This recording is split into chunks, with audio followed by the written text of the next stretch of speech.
Hello dear students, आइए हम सभी क्लास 12 के फिजिक्स गतिमान आवेश और चुंबकीय क्षेत्र इसमें देखेंगे संयुक्त विद्युत तथा चुंबकीय क्षेत्रों में आवेशित कण की गति।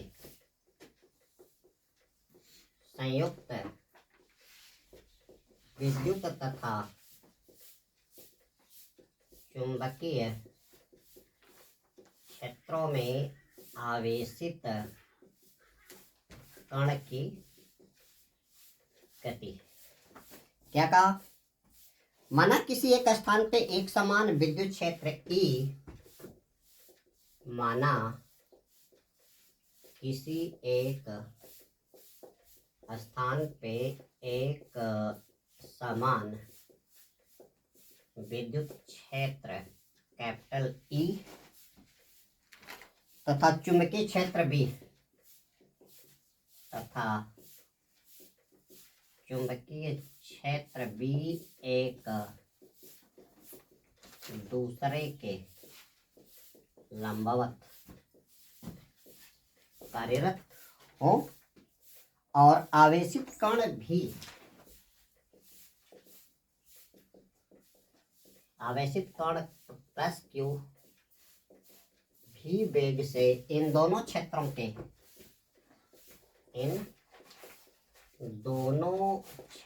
के क्या करता है? लंबवत प्रवेश करता है। तो आवेशित कण पे दोनों क्षेत्रों के कारण बल लगेगा और चुंबकीय बल कितना हो जाएगा? F = QVB क्या हो गया? साइन थीटा हो गया।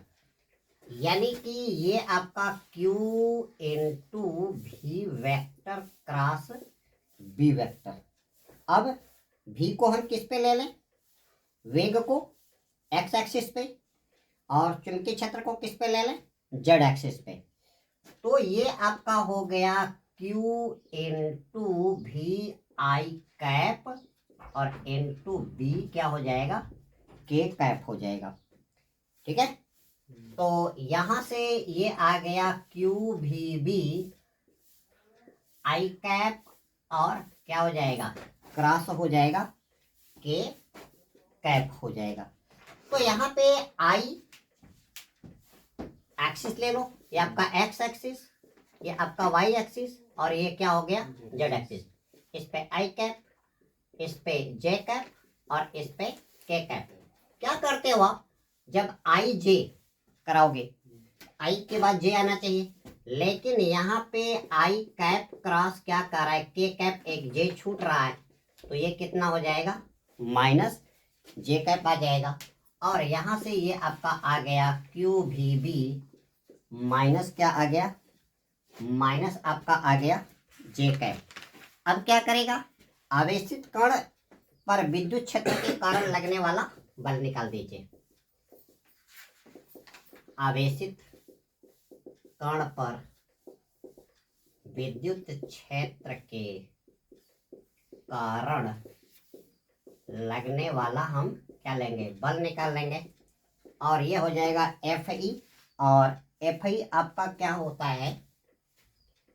QE। E किस पे काम कर रहा है? इस पे आपका वेग दिखा रहा है, इस पे आपका दिखा रहा है चुंबकीय क्षेत्र और इस पे दिखा रहा है इलेक्ट्रिक फील्ड। तो यहां से ये आपका हो जाएगा क्या? QE × क्या हो जाएगा? J cap. अब उस कण पे दोनों क्षेत्रों के कारण बल लग रहा है। आवेशित कण पे विद्युतीय तथा चुंबकीय दोनों क्षेत्रों के कारण क्या आ जाएगा? निकाल दो आप परिणामी बल। तो F = Fm प्लस क्या हो गया? Fi। और इधर क्या हो गया? QVB माइनस j कैप और इधर हो गया QVB और क्या हो जाएगा? QVB और ये आपका आ गया कितना? QE क्या हो गया? J कैप हो गया।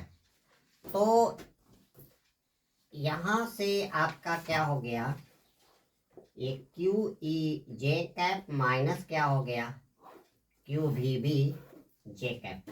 तो ये आपका हो गया क्यू ई माइनस क्या हो गया, क्यू वी बी क्या हो गया, जे कैप आ जाएगा।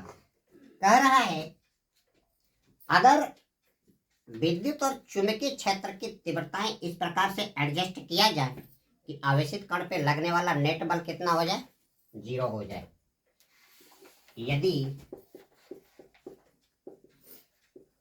विद्युत क्षेत्र तथा चुंबकीय क्षेत्र की तीव्रताएं इस प्रकार एडजस्ट की जाए कि आवेशित कण पे लगने वाला नेट फोर्स कितना हो जाए, 0 हो जाए। तो यहाँ पे आपका कितना आ जाएगा, ई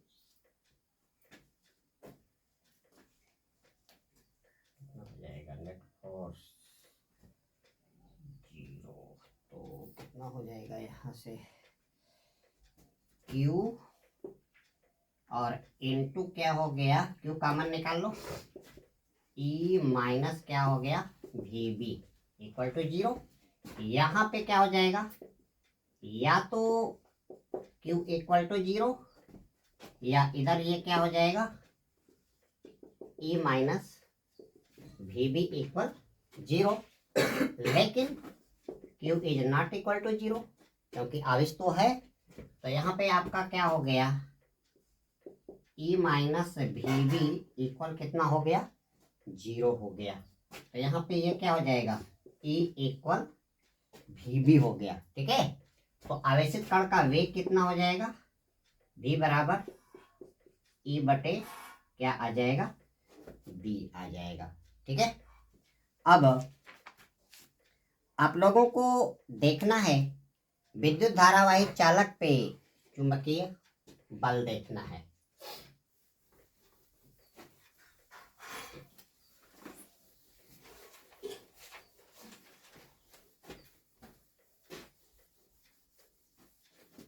विद्युत धारावाही चालक पे चुंबकीय बल,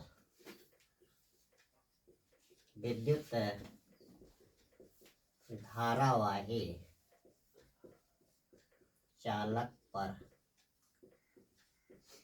चुंबकीय बल कराए। जब किसी धारावाही चालक को चुंबकीय क्षेत्र में रखते हैं तो चालक के भीतर जो गतिमान आवेश होते हैं, उन गतिमान आवेशों के कारण चालक पे एक बल लगता है जिसकी दिशा क्षेत्र और धारा दोनों की दिशा के लंबवत होती है। आगे क्या कहा, माना स्मॉल एल लंबाई का, माना स्मॉल एल लंबाई का और कैपिटल ए अनुप्रस्थ काट के क्षेत्रफल वाला, कैपिटल ए अनुप्रस्थ काट के क्षेत्रफल वाला, यानी एक तार जिसकी लंबाई कितना एल और इसकी क्रॉस सेक्शनल एरिया कितनी ए। ठीक है, इसमें आई धारा प्रवाहित हो रही है, जिसमें कैपिटल आई धारा आपकी क्या हो रही है, प्रवाहित हो रही है। और इस चालक तार को चुंबकीय क्षेत्र B की तीव्रता में क्या किया गया है, रखा गया है। ठीक है, यदि चालक में मुक्त इलेक्ट्रॉन घनत्व प्रति एकांक आयतन में मुक्त इलेक्ट्रॉनों की संख्या, यदि चालक में मुक्त इलेक्ट्रॉन घनत्व या प्रति एकांक आयतन में मुक्त इलेक्ट्रॉनों की संख्या कितनी हो, स्मॉल n हो, और इलेक्ट्रॉनों का अनुगमन वेग, और इलेक्ट्रॉनों का अनुगमन वेग या क्या, ड्रिफ्ट वेलोसिटी कितना हो, vd हो। तो चालक में प्रवाहित धारा, तो चालक में प्रवाहित धारा आपकी क्या हो जाएगी, I इक्वल NEAVD, ठीक है, I इक्वल NEAVD, ठीक है। और यहाँ पे क्या निकाल दीजिए, यदि चालक क्षेत्र की दिशा से थीटा कोण पे रखा है, यदि चालक क्षेत्र की दिशा से थीटा कोण पर रखा है, तो क्षेत्र द्वारा प्रत्येक मुक्त इलेक्ट्रॉन पे लगने वाला बल, क्षेत्र के द्वारा प्रत्येक मुक्त इलेक्ट्रॉन पर आप निकाल लो लगने वाला बल, और F इक्वल टू क्या होता है, QVB साइन थीटा होता है ना। तो यहां से आपका कितना आ जाएगा, ये दिया Q की जगह पे क्या कर दिया, E कर दिया, और V की जगह पे क्या कर दिया, ड्रिफ्ट वेलोसिटी कर दिया, और इधर आपका क्या दे दिया, B साइन थीटा। यहाँ पे Q क्या हो गया, इलेक्ट्रॉन पर क्या हो गया, आवेश, और V आपकी क्या हो गई, यहाँ पे ड्रिफ्ट वेलोसिटी आ गई। अब चालक में कुल मुक्त इलेक्ट्रॉनों की संख्या,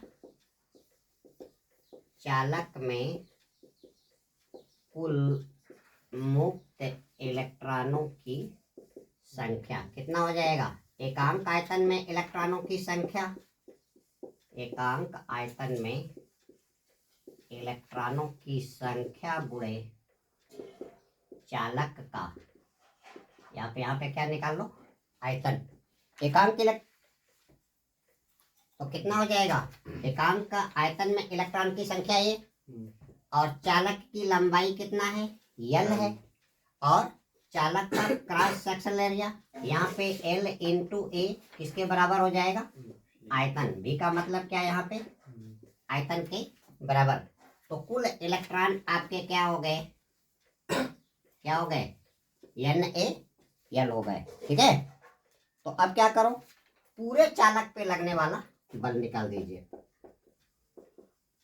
पूरे चालक पे लगने वाला बल, यानी क्या हो जाएगा, एक इलेक्ट्रॉन पर लगने वाला बल गुणे चालक में उपस्थित कुल मुक्त इलेक्ट्रॉनों की क्या आ गई संख्या, और एक इलेक्ट्रॉन पे लगने वाला बल आपका क्या है, EVD, और क्या आ रहा है, B साइन थीटा इंटू क्या हो गया, NaL आ गया, ठीक है।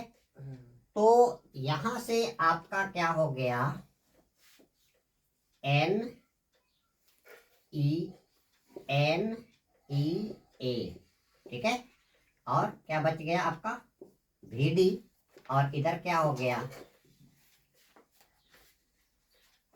L भी बच गया ना इधर, NEAVD, और इधर बच गया आपका L, और ये क्या हो गया साइन थीटा, और NEAVD आपका क्या हो गया, I के बराबर, ठीक है। NEAVD इक्वल क्या हो गया, I तो यहाँ पे हो गया आई बी एल और क्या हो गया ये साइन थीटा, यानी इसको आप शॉर्टकट में आप पढ़ सकते हो F इक्वल टू BIL क्या आ गया साइन थीटा आ जाएगा। इसके बाद आप देखोगे चुंबकीय क्षेत्र का मात्रक और डायमेंशनल फार्मूला। चुंबकीय क्षेत्र का मात्रक एवं डायमेंशनल फार्मूला क्या है? F इक्वल BIL, क्योंकि यहाँ पे साइन थीटा इक्वल कितना साइन 90 या थीटा क्या होता है बीमाहीन क्या है राशि है। तो यहाँ पे B बराबर क्या हो जाएगा F बटे IL और इसका मात्रक क्या आ जाएगा F का मात्रक न्यूटन, F का मात्रक न्यूटन, I का मात्रक एम्पियर और L का मात्रक मीटर। तो मात्रक क्या आ गया न्यूटन प्रति एम्पियर मीटर। इसी को हम क्या बोलते हैं टेस्ला बोलते हैं। या चुंबकीय क्षेत्र की तीव्रता का एक मात्रक आपका गास होता है और एक टेस्ला बराबर 10⁴ गास होता है। ठीक है, एक चीज आप और देखेंगे, हम फ्लक्स में चलें तो फाई बी इक्वल क्या होता है बी वेक्टर डॉट क्या होता है ए वेक्टर, और फाई बी इक्वल हो जाता है बी ए कॉस थीटा। यहाँ पे कॉस थीटा आपकी क्या है बीमाहीन राशि है। तो यहाँ से क्या हो गया फाई बी इक्वल हो गया बी ए और बी इक्वल क्या हो गया फाई बी अपान ए, और फाई बी का मात्रक क्या होता है वेबर होता है और इसका क्या आ गया मीटर स्क्वायर आ गया। तो हम यहाँ से इसका डीएफ निकाल लेते हैं। डीएफ हमारा न्यूटन का क्या होता है mL/-2 बटे ए इंटू क्या हो गया एल से एल कट गया और ये हो गया m⁻⁻2 ए के पावर कितना -1 हो जाएगा। तो हम लोग क्या करेंगे आगे देखेंगे विद्युत धारावाही चालक पे चुंबकीय बल की दिशा ज्ञात करने के नियम।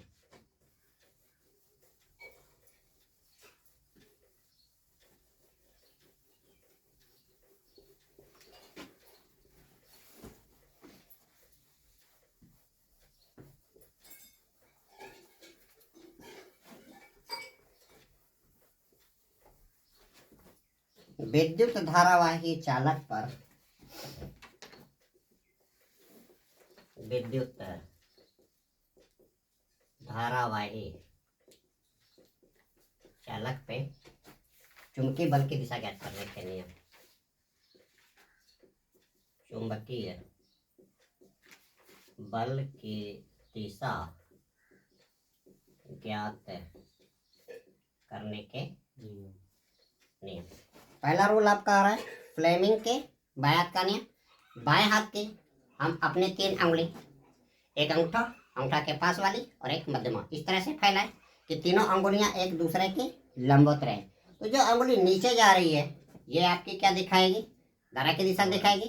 अंगूठे के पास वाली अंगुली चुंबकीय क्षेत्र की दिशा, तो अंगूठा क्या करेगा बल की दिशा दिखाएगा। दूसरे क्या कहा दाएं हाथ की हथेली का नियम। यदि हम अपने दाएं हाथ की अंगुली हाथ को इस तरह से फैलाएं तो अंगूठा हमारा क्या करेगा अगर धारा दिखा रहा है और ये अंगुलियां किधर दिखाएंगे चुंबकीय क्षेत्र के डायरेक्शन दिखाएंगे, तो बल आपका क्या हो जाएगा हथेली के लंबवत ऊपर की तरफ हो जाएगा। ठीक है, आगे आपका आ रहा है 2 समानांतर धारावाही तारों के बीच चुंबकीय बल। 2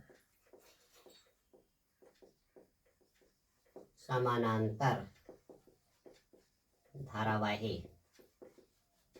तारों के बीच चुंबकीय बल। एक तार आप ये ले लो एक तार ये ले लो, दोनों एक दूसरे के क्या हो परपेंडिकुलर हो। ठीक है, इस तार का नाम आप दे दो PQ और दूसरे तार का नाम आप क्या दे दो RS दे दो। इसमें आपकी धारा I1 जा रही है इसमें धारा कितनी जा रही है, I2। ठीक है, धारा के प्रवाह के कारण दोनों तारों पे क्या करेगा, वोरस्टेड के नियम से एक चुंबकीय बल काम करेगा और ये दोनों तार एक दूसरे पर क्या करेंगे, एक बल लगाएंगे। ठीक है, अगर इन दोनों तारों के बीच की दूरी कितना कर दिया जाए, R कर दिया जाए। क्या कह रहा है, जब किसी चालक तार में धारा प्रवाहित की जाती है तो उसके चारों ओर एक चुंबकीय क्षेत्र उत्पन्न हो जाता है। यदि हम इस चालक तार के समीप एक दूसरा तार जिसमें धारा बह रही हो रख दें तो यह पहले वाले चालक से उत्पन्न चुंबकीय क्षेत्र के कारण क्या करेगा, एक बल का अनुभव करेगा। अतः स्पष्ट है कि पास पास रखे दो धारावाही चालक चुंबकीय क्षेत्र की पारस्परिक क्रिया के कारण क्या करते हैं, एक बल का अनुभव करते हैं। अब यहाँ पे ये जो आपका चालक नंबर 1 है, इसकी चुंबकीय क्षेत्र की तीव्रता, इसको अनंत लंबाई का धारावाही चालक तार मान लीजिए, तो अनंत लंबाई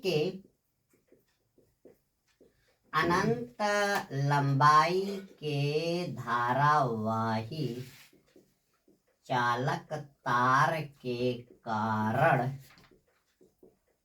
चालक से R दूरी पर स्थित किसी बिंदु पर चुंबकीय क्षेत्र की जो तीव्रता आती है, पहला तार है ना, तो इसमें आपका चुंबकीय क्षेत्र उत्पन्न हो जाएगा V1 और यह हो जाएगा μ0I1, तारा इसमें I1 और बटे क्या हो जाएगा 2πr हो जाएगा। ठीक है, अब एक दूसरा चालक तार जो यहाँ पे आपने रख दिया, ये दूसरा चालक तार कितना बल का अनुभव करेगा, इस पहले वाले चालक तार के पास दूसरा आवेशित चालक रखने पर दूसरे चालक तार पर पहले वाले तार के कारण लगने वाला क्या निकाल दें, चुंबकीय बल। कौन सा बल, लॉरेंज बल। ठीक है, और ये आपका F क्या आता है, BIL क्या आता है, साइन थीटा आता है। तो यहाँ पे दूसरे वाले तार में धारा कितनी बह रही है, I2 बह रही है, तो यहाँ पे ये हो गया I2 और चुंबकीय क्षेत्र किसका काम करेगा, इसका काम करेगा। तो यहाँ पे क्या हो गया, कितना हो गया B1 और चालक तार की लंबाई L, यहाँ पे आपका क्या हो गया साइन थीटा, और B1 की हम क्या कर दें, वैल्यू भर दें, तो कितना हो गया I2 गुणे μ0I1 और इनटू क्या हो गया इधर L साइन थीटा और बटे कितना हो गया 2πr आ जाएगा। ठीक है, हो जाएगा ना। तो ये आपका आ गया μ0 बटे 2π और ये आपका μ0I1 है ना, कितना हो गया I1 इंटू I2 इंटू क्या हो गया L, इधर क्या हो गया साइन थीटा और बटे क्या हो गया R हो गया। ठीक है, तो यहाँ से F आपका आ गया μ0 बटे 2πr I1 into I2 into L क्या हो गया साइन थीटा, हो गया ना। अब क्या करोगे, प्रति एकांक लंबाई पे दोनों तारों के बीच जब ये बल लगाएगा इस पे तो ये वाला भी इस पे बल लगाएगा। ठीक है, प्रति एकांक लंबाई पे प्रति एकांक लंबाई पर दोनों तारों के बीच क्या निकाल लेंगे, लगने वाला बल। अब ये क्या हो जाएगा, F बटे L हो जाएगा। और F आपका कितना आ गया, म्यू 0 बटे 2 पाई R, और इधर कितना हो गया, I1 गुणे I2 into L sine theta बटे क्या हो गया, L हो गया। तो इधर आपका F बटे L म्यू 0 बटे कितना 2 पाई R, इधर हो गया I1 इंटू I2 क्या हो गया साइन थीटा। ठीक है। अब यहाँ पे थीटा आपका, थीटा इक्वल टू कितना 90, क्योंकि बल क्या करेगा, परपेंडिकुलर लग रहा है। अब क्या कर दीजिए, यदि दोनों तारों के बीच की दूरी कितना कर दिया जाए, 1 metre, R equal to 1 metre, तथा दोनों तारों में बहने वाली धारा कितना कर दिया जाए, 1 एम्पियर कर दिया जाए। तब कितना हो जाएगा आपका, यहां से ये आ जाएगा F बटे 1, L बराबर 1, और इधर हो गया आपका म्यू 0 बटे 2 पाई, और गुणे आपका हो गया 1, इधर हो गया 1 गुणे 1, और L आपका यहाँ से कट चुका था ना, तो F आपका कितना आ गया, म्यू 0 बटे 2 पाई। ठीक है। और एक चीज आप वैल्यू जानते हो कितना, म्यू 0 बटे 4 पाई बराबर 10 के घाते -7। ठीक है। तो आपको यहाँ पे कितना करना है, 2 पाई करना है ना, तो क्या कर दीजिए, यहाँ से 2 पाई करने के लिए आप क्या कर दें, इधर आप क्या कर दीजिए, 2 से मल्टीप्लाई कर दीजिए। ठीक है। तो इधर क्या हो जाएगा, 2 से मल्टीप्लाई, और ये इधर कितना हो जाएगा 2 पाई। तो F बराबर mu 0 upon 2 pi equal to कितना हो गया, 2 गुणे 10 के घाते -7 न्यूटन। और यहाँ से आपकी आ जाती है एम्पियर की परिभाषा। ठीक है। यहाँ से आपकी आ जाएगी एम्पियर की परिभाषा। क्या है, यदि दो धारावाही चालक तार जिसकी लंबाई एकांक लिया जाए, ठीक है, लंबाई एकांक, और दोनों तारों में 1 एम्पियर की धारा प्रवाहित हो रही हो, ठीक है, और दोनों तारों के बीच की दूरी कितना 1 मीटर रख दिया जाए, तो दोनों तारों के बीच में प्रति मीटर लंबाई पे 2 गुणे 10 घाते -7 न्यूटन का बल क्या करता है, काम करता है। ठीक है। तो इस वीडियो लिंक में इतना ही। अगले वीडियो लिंक में आपको एक समान बाह्यचुंबकीय क्षेत्र में स्थित धारावाही लूप पे बलयुग्म का आघूर्ण, इसके बाद चल कुंडली धारामापी देखेंगे।